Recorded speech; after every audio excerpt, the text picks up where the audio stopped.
How's it going, everyone? Landon with LMR.com. In this video, I'm going to be taking a closer look at this ignition switch repair harness from 5.0 Resto, as well as showing you guys the detailed steps on how to install one into your Fox Mustang.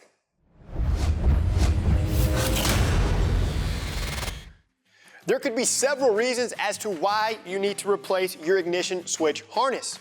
One of those could simply be that someone replaced it before you and you aren't really happy with their work. The other reason could be your harness has actually failed. Regardless, this ignition switch repair harness from 5.0 Resto is a premium replacement option for the 1979 to 1993 Fox bodies. It features a factory-style connector which will properly plug into the factory ignition switch. The kit will also include 7 pigtail connectors, so you can replace just 1 or 2 damaged wires, or you can use all 7 of the pigtails. Now we're going to be installing this ignition switch harness into a car that already has the interior trim pieces removed. Those interior trim pieces include the steering column trim and of course the lower dash trim.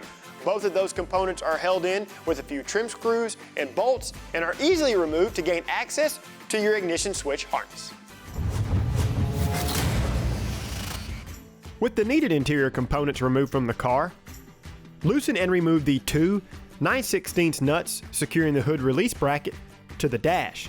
Now loosen the 4 9/16 nuts securing the steering column to the dash. Do not fully remove these. Loosening these nuts will allow the steering column to drop approximately a ½ inch. Disconnect the ignition switch electrical connection.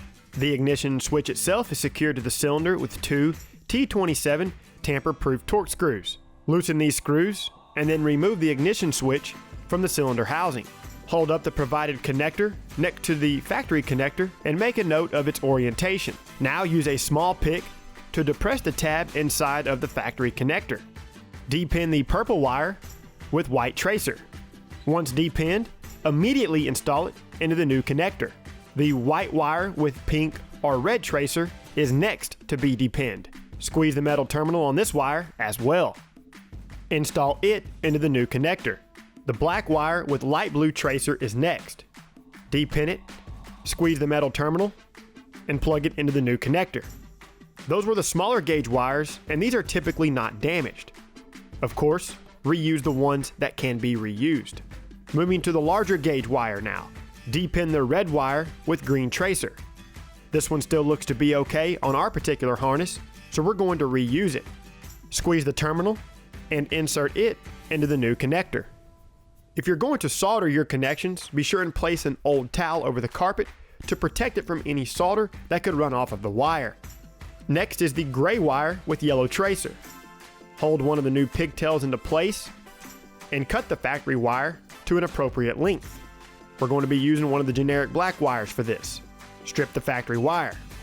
Slide a piece of heat shrink over the factory wire. If needed, splice a little more insulation from the new pigtail. We're utilizing non-insulated butt connectors. Slide the connector over the factory wire and crimp. Position the heat shrink into place and apply heat to seal. Of course, be sure and plug this wire into the correct position on the new connector. Next is the brown wire with pink tracer. Depin this wire. Install a generic black wire into the new connector where this wire will go. Of course, reference your factory connector for proper placement. Cut the brown wire with pink tracer. Strip the factory wire. Go ahead and strip more of the provided pigtail. Position a non-insulated butt connector over the factory wire and crimp. Slide the new pigtail into the connector and crimp. Position the heat shrink over the connector. Apply heat to seal.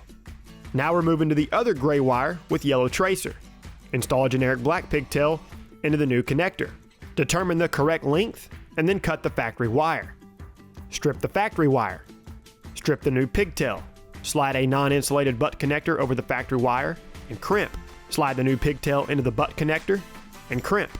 Position the heat shrink and then apply heat to seal. Next up is the black wire with green tracer. Install the black pigtail with green tracer into the new connector. This will match the factory wire. Determine the correct length and then cut the factory wire. Strip this wire and of course strip the new pigtail. Slide a non-insulated butt connector over the factory wire and crimp. Slide a piece of heat shrink over the wire. Position the heat shrink and then apply heat to seal. Go ahead and repeat these exact steps for the 2 provided yellow pigtails. These new pigtails will coincide with the factory wire color. Once these are done, go ahead and zip tie all of the wires together. Reconnect the ignition harness and then reinstall the ignition switch. Carefully tighten the 2 T27 tamper-proof torque screws. Retighten the nuts, securing the column. Reinstall the hood release bracket and then retighten the retaining nuts. Use this time to clean up any of the remaining wires.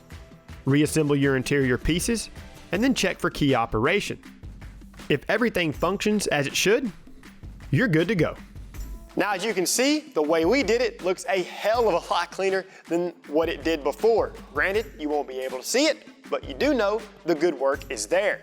If you would like to install this ignition switch harness the same way we showed you, be sure and pick up some non-insulated butt connectors and some heat shrink that is the correct gauge for the new pigtails. To see more how-to and review videos covering industry-leading products, be sure and subscribe to our YouTube channel, like this video, and don't forget to turn on notifications.